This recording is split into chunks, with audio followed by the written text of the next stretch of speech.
whatever you give, it's going to come back. Now, it might not come back through that channel, but it's going to come back. Why? Because it is a law. Whatever you give, it's going to come back. Now, all of us hear the saying, as you sow, so shall you reap. And we use that in a negative context. But let's look at the positive side of that.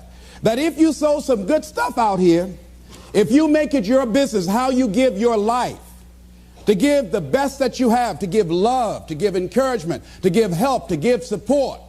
If that's what your life is about, whatever you put out here, ladies and gentlemen, I guarantee you it's going to come back. Now, the reason that most people don't give is because they operate out of a consciousness of scarcity. They don't believe that there's enough to go around. They can't see themselves having the capacity to give. They don't believe that they have anything to offer. They don't see themselves as an opening for the universe to work through. So if you begin to look at this new era that we're in, begin to see yourself as an opening for the universe to move through, to work through, to make a difference in life. See yourself being used by life to improve the quality of life, to expand and to grow. Most people have a very limited view of themselves and a very limited view of the universe, do not see their relationship to the universe, and cannot see how energy and things can flow through them. I love Gibran and the prophet. Then said a rich man, speak to us of giving. And he answered, you give but little when you give of your possessions, but it's when you give of yourself that you truly give. Gibran goes on to say that those who give little of the much which they have, and they give it for recognition, and their hidden desire makes their gifts unwholesome. And we know people who give only to be recognized. I love that old saying, judge a man not by what he does, but by that he doesn't have to do. And to judge the true quality of a man is what do you do when nobody's looking. Gibran goes on to say something else important. He says, and there are those who have little and give it all. These are the believers in life and the bounty of life. See, most people don't give, ladies and gentlemen, because they don't believe in life. Most people don't give because they don't understand the abundance in life. And so they go through life holding back on life, not understanding this also, that what you hold back from life, life holds back from you. So most of us go through life, ladies and gentlemen, not giving, and we're cheating ourselves, and you're also cheating life. See, I believe that all of us have some work to do. I strongly believe that each one of us showed up to do something, that each one of us showed up to contribute something to life. And that if we don't do it, it will not be done. See, no one is going to give Les Brown's speech. No one is going to write your book. See, if you've been given something to do, and if you don't do it, what you're doing is short-circuiting the flow of the universe. See, just imagine, if you please, we had a circle and people are standing around in this circle. And let's say we were given a bucket of love. And then I pass it to the person to the right, and they pass it to somebody else, and they pass it to somebody else, and they pass it to somebody else, and they pass it to somebody else, and it comes back to me. One of the great things about giving is that as you give, you're going to receive. What we want to do is keep the flow going, keep the flow going. If anybody gets the bucket of love and stops and holds it there, all of us suffer. They've short-circuited the flow. They've stopped what was going on, the energy that was going around. See, you are part of an equation, and you are needed. Part of why we should begin to look at how we give up our lives, that we've got to begin to see, what is it that I'm supposed to do? What is my life work? And then give ourselves to that. Because as we do that, ladies and gentlemen, I guarantee you, as you begin to take on this new era that we're in, if you decide that I'm going to begin to start living life generously, I'm going to start giving more of myself, I'm going to start putting out more, contributing more to life, here's what's going to happen, ladies and gentlemen. I guarantee you that life will take on a whole new meaning for you. I guarantee you that as you begin to give more of yourself in your work, give more of yourself in your marriage, give more of yourself in your relationships with your families and friends, give more of yourself to your talent, to your vocation, to your job or your business, as you begin to set high standards for giving that which you have been given to share in the universe, I guarantee you that life takes on a whole new dimension, that you'll be happier. You have a greater sense of happiness and fulfillment in life. Now, that doesn't mean you're not going to have some challenges. That doesn't mean that you're not going to have some problems that you'll be dealing with on a day-to-day basis. No, that doesn't mean any of that. No, that will not exempt you from that. But what it does mean that now you will begin to take off on some new paths to some newer horizons, that you'll begin to see life totally different than most people. I think that's what Henry David Thoreau meant when he said most men live in quiet desperation. That most of us go through life because we're not using that which we've been given, that we are punished, that we're going through life getting up in the morning with no reason to get up. See, once you find out your purpose in life, and once you decide that you're going to live a life of sharing and giving and contributing to life, you don't need an alarm clock to get up. That you move differently. You have more life in you. But most people are walking around dead. Most people are looking lifeless. Most people find it a hard effort to smile. Most people are abusing themselves with alcohol and drugs and evading their own greatness and holding back on themselves. For years, I was cheating myself. For years, I could have been doing exactly what I'm doing right now. But I was afraid. I didn't feel I was worthy, and I didn't want to recognize that which I had been given. I had a limited view of me, and I was literally running away from me. I mean, life sometimes chases, and I say, no, we want you to do something great. No, not me. Go get somebody else. No, you're not talking about me. No, you don't know what I've been doing. No, we want you. We can just groom you and train you and get you ready. Me, yeah. Are you sure? Me, yeah. No, not me. No, I don't know. I don't want to do that, see. And then so life just get tired of chase, say, come over here, come over here. You ain't got enough sense to come. Just come over and shut up and straighten up. They just whip you so hard after a while, you say, okay. Ladies and gentlemen, one of the reasons that we should begin to give more is because we owe a debt. Reading a book, John Powell. Well, I'm afraid to tell you who I am because you might not like me, and that's all I've got. A line in there I love to quote, we are made by those who love us and by those who refuse to love us. As I talk to you right now, you're looking at a lot of people up here, ladies and gentlemen. It's not just Les Brown standing here. A lot of people have contributed to make me who I am right now. None of us are here because of our own doing. All of us have had life to contribute to us. Many times complete strangers. So we all have cookie people in our lives. What do you mean by cookie people? Cookie people and chicken soup people, as I call them when I do my workshops. Cookie people are people like Miss Lillian. When my mother used to whip me as a kid, and I was the bad twin, always getting in trouble, Miss Lillian would hear me screaming, and after Mama would get through, Miss Lillian would come over to the house and give me some cookies and milk. And my mama said, what you doing back there, Lillian? I'm just giving him some cookies, Mamie. And she said, here you are, Leslie, even though you're a bad little boy, I brought you some cookies. So cookie people are people who, even when you are bad, even when you are not being who you really are, they look beyond your faults and see your needs. Even if you're a moody person and curse them out and dog about sometimes, these cookie people love you unconditionally. How many of you have ever had cookie people in your life? All right. So we all have had cookie people that the universe has put in our lives to contribute to us. The other people are the chicken soup people. Chicken soup people are people that you can call at 2 o'clock in the morning and say, I got a flat tire, will you come help me? Or my battery is not running, would you come give me a jump? Or I need some help, would you come get me out of jail? If you don't have some chicken soup people in your life, you better get some. But these are people that you can always call on to help you out. So I'm encouraging you to give a letter of appreciation to some of the cookie people in your life. Some of them might have already made their transition.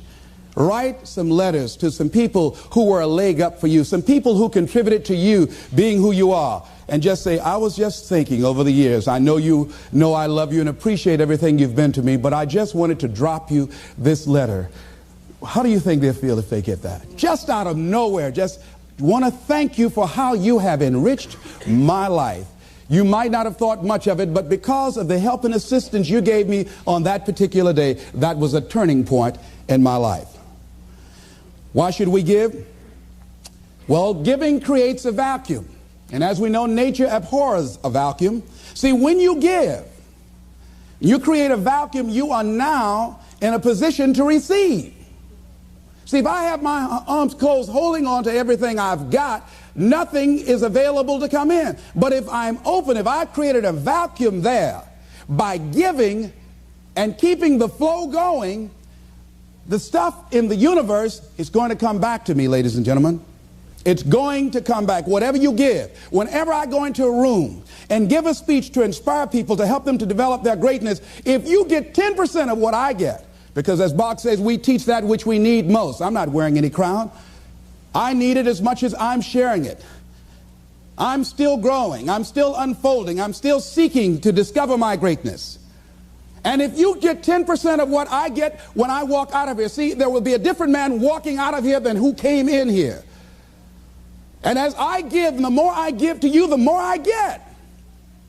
Most people don't understand that. That's a law of life. Do you know that we can literally eliminate poverty overnight? We can eliminate hunger and homelessness overnight if people understood the concept of what giving means and the power in it, about the difference that it can make in our lives. I guarantee, if you go to any rundown neighborhood and interview the people there, evaluate their lifestyles and what they're doing and what they're contributing to life, and then go in a wealthy neighborhood and talk to those people and evaluate them and check out what they're doing with their energy and their time and what they're contributing to life.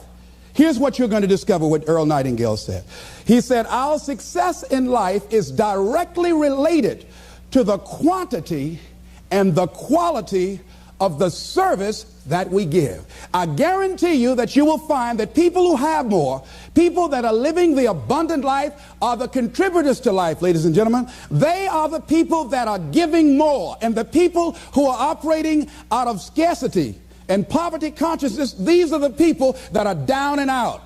These are the people that are complaining. These are the people that are blaming the world and everybody for where they are. But if they took that same energy and begin to invest and give something back to life. I was in New Jersey, and I had to give a political presentation to a group there that were trying to organize a community to begin to revitalize that particular community. And the guy was telling me very proudly as we were walking through a housing project, he said, the city is about to give $55 million to renovate these housing projects. I said, what a waste. He said, why would you say that? I said, let me ask you something. And the person that was standing next to him, I said, do you live in this building here? He said, yes. I said, how many families live here? He said, 6 families. I said, we walked in the door and we can smell the stench of urine. Does it take a genius to go down to the store and perhaps sacrifice buying 3 packs of cigarettes and buy some Tide of soap and water and come back here and wash this stench out of here? Does it take a genius to get a can of paint and paint over the graffiti and repair the mailbox? Does it take a genius for that? I say to you, you pour the money in these housing projects and you don't change the people that are living in the projects, before you are completed, they'll be right back to where they were before.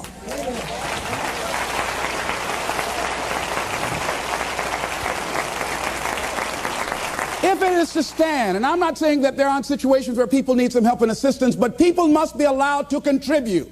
I say they should pay for the paint.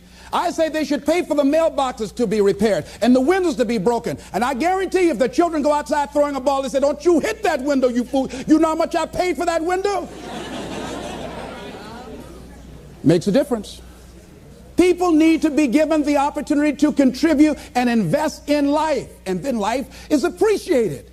But if we just give, and you don't want to just give, you want to give to people who are out there struggling and making it and trying to make impact on the universe. I'd rather give to a man who's already doing it than somebody over here doing nothing and try and go over there. Man, why don't you get up and do something? Hey, listen, if you have to go over there and get them up, you have to do that for the rest of your life. So do it with those who are doing it.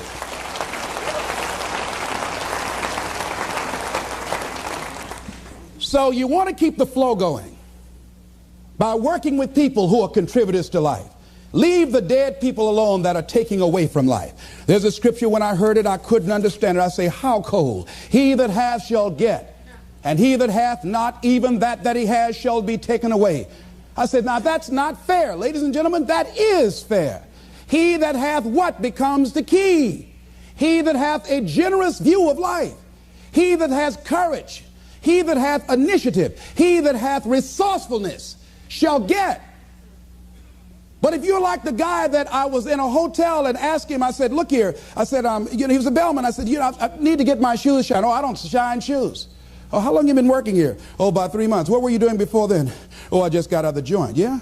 You don't shine shoes. That's beneath you, but it was okay to steal. That's not beneath you, huh? See, another guy, was ex-offender, I was telling him I had a job for him. What kind is it? What do you care?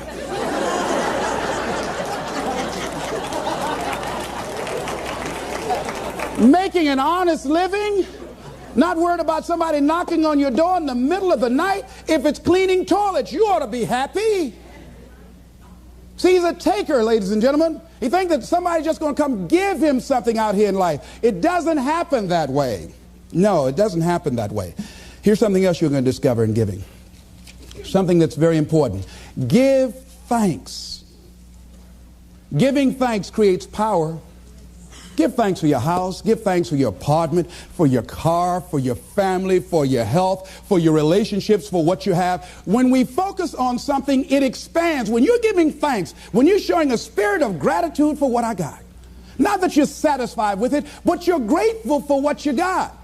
Whatever you focus on, that's what you're going to continue to multiply and expand in your life. But if you focus on what you don't have, if all you can do is point out the negative things in your life, whatever you focus on, you're going to expand that. Some people, all they can do is complain. That's all they can do. They can't find anything to say good about life and about anybody else.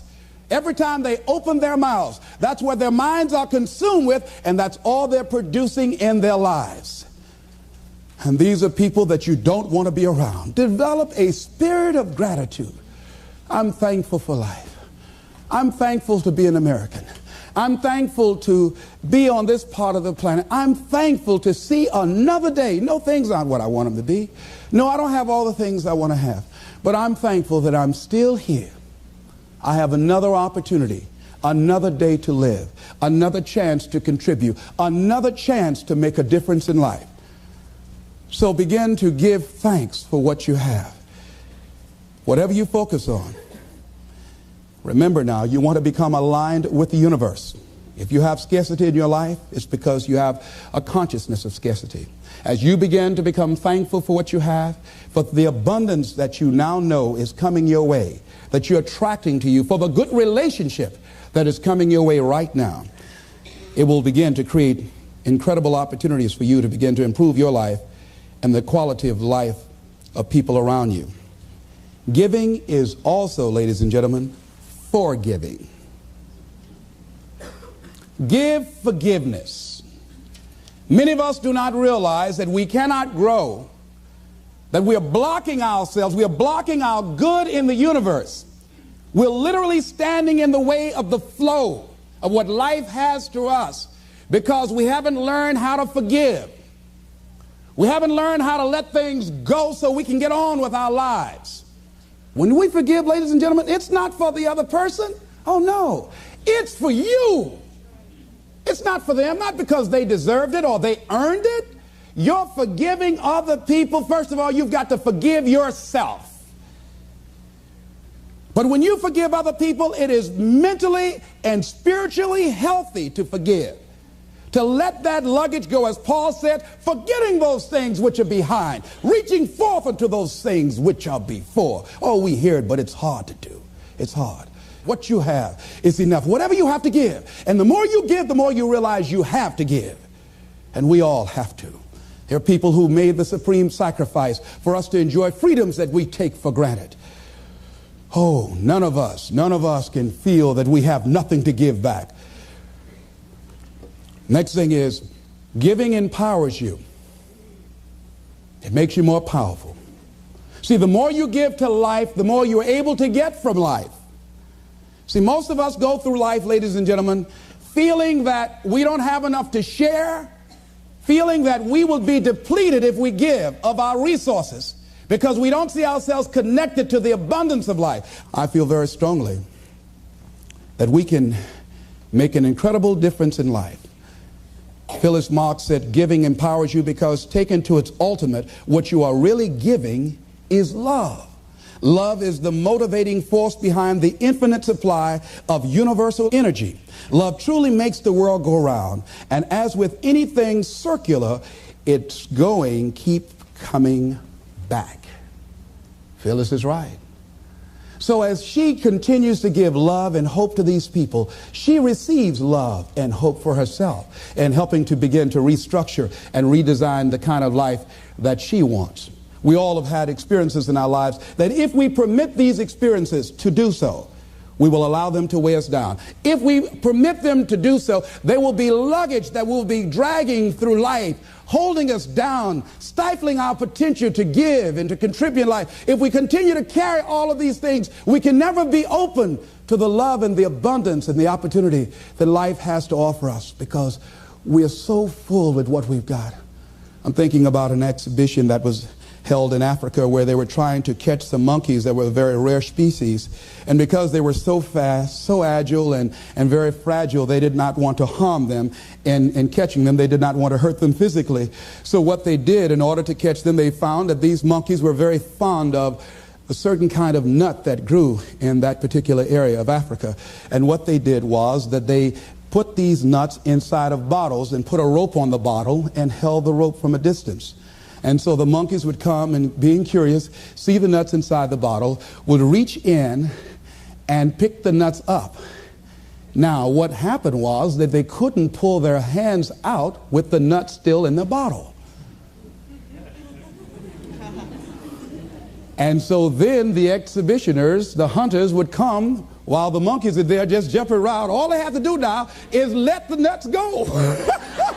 That's all they got to do is just let, they just dancing all around. All they have to do is let it go and they can be free and run. They hold it on to the nuts and the people come and catch them.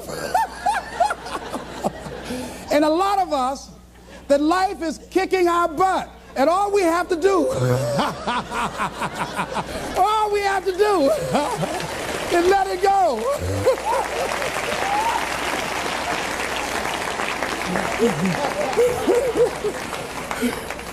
We just keep holding on like we crazy.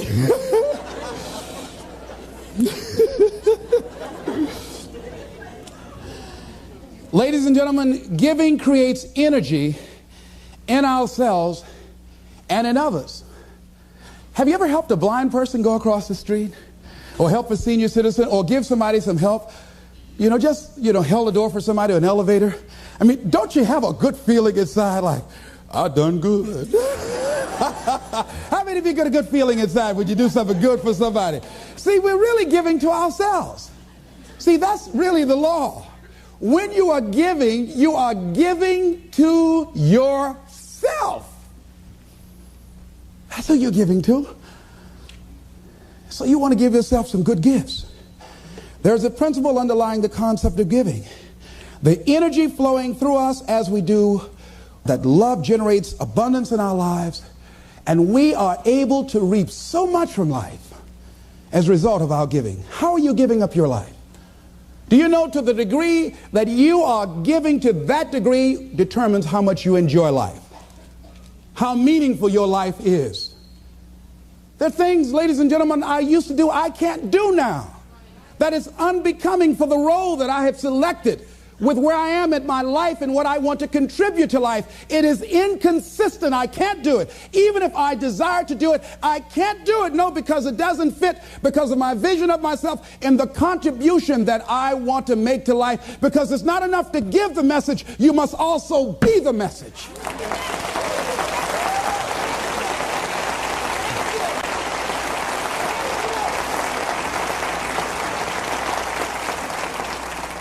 Next thing is that we must give out of a sense of oughtness. Immanuel Kant, in a book called Critique of Pure Reasoning, he says sometimes we must give out of a sense of oughtness, that there's certain things that happen that we just say something ought to be done about this. A policeman in Washington, D.C.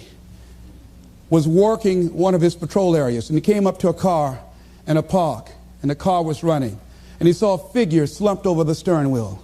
He got there looking in with a flashlight, and he saw a 14-year-old boy with a bullet through the back of his head. And he said, oh no, he has a son himself. That could have been his son. And he says something ought to be done. We're losing too many young people. And so this man went home. He had like several $1,000s worth of exercise equipment in his basement. He rented a place. He started bringing the kids in to get them involved in taking care of their bodies and physical exercise and athletic activity.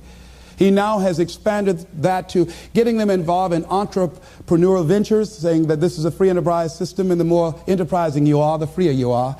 And now these kids have started their own business. They have a little shopping center that they run, they operate, they are managing. And they have commercials on radio, and I'm going to be going there doing some training with them. So he decided, because of that event, that I ought to do something. Now, some of the things that's going to happen when you look out and see what can I contribute to, what can I give, I guarantee you, ladies and gentlemen, you're going to have a voice that's saying, it's just no use. It's out of control now. There will be a voice telling you that you'll be wasting your time and wasting your energy and wasting your effort. I say, don't listen to it. Listen to that still small voice that says, I can do something, and I ought to do it. We ought to do it. Disraeli said this: nothing can resist the will of a people that will stake even their existence on the extent of their purpose for good. I strongly believe that as we begin to look toward the future, and that as each day we get up in the morning, and be it that you're going to give to make the environment safer for everybody on the planet, be it that you're going to do things to help the sick or the physically disabled or recovering crack cocaine addicts, be it that you want to help and contribute to youth or do something for the homeless, whatever you want to do, if you get up in the morning out of a sense of oughtness and decide that I am an opening for the universe, that life can work through and use me as a channel and as an instrument for change. And each day we get up, we make it our personal business to make a difference in those areas that we're concerned about. How are we going to do it? We don't know, but we know that we can make a difference. And we might not be here to see the results of our efforts. We might not be here as many of the people who before us made sacrifices that they did not live to see or reap the benefits of. James Weldon Johnson, stony the road we trod, bitter the chastening rod, felt in the days when hope unborn had died. Yet with a steady beat have not our weary feet come to the place for which our fathers died. We've come over a way that with tears has been watered. We've come treading a path through the blood of the slaughtered. When we came here, somebody paid the price for us to be here. And as we begin to look toward the future, we all have an obligation to give something back. A lot of us don't give more because of the fact that we allow ego to get in the way. I'm thinking of a man that was well-dressed, walking through a neighborhood one day. And a lady came to the door, and she said, "Hey, you." He stopped, he said very politely, "Yes, ma'am." She said, "Come here." He came to her. "Yes, what may I do for you, ma'am?" She said, "I want you to cut my wood." He said, "Yes, ma'am." He took his coat off, and he took the axe that she had there, and he cut the wood. She said, "I want you to take some around the back and put some in the fireplace." He said, "Yes, ma'am." And he did that. And after he finished, she said, "What do I owe you?" He said, "Nothing, ma'am. Thank you for the opportunity to serve you." She said, "Okay." And he left, and he was walking down the street with his coat over his shoulder. And her maid came up. She said, "Do you know who that was?" And the lady she worked for said, no. She says, that's the great Negro educator, Booker T. Washington. She looked out the window. She said, is that right? She said, send for him. And that lady that Booker T. Washington went in and cut the wood for contributed several $1 million to his dream of building an institution of higher learning, Tuskegee Institute, that is standing today.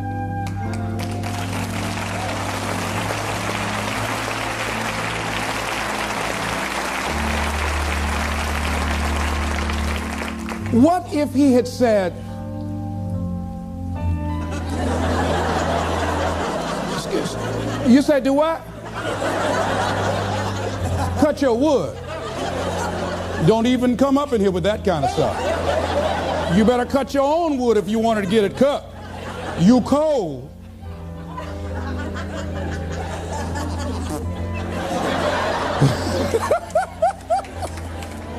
He didn't allow his ego to get in the way. He gave what he had. He contributed. How much have we denied ourselves? How much have we blocked ourselves because we allow that little ego to get in the way, to prevent us from giving and serving, which is the essence of life. Which is the essence of life. It's about service.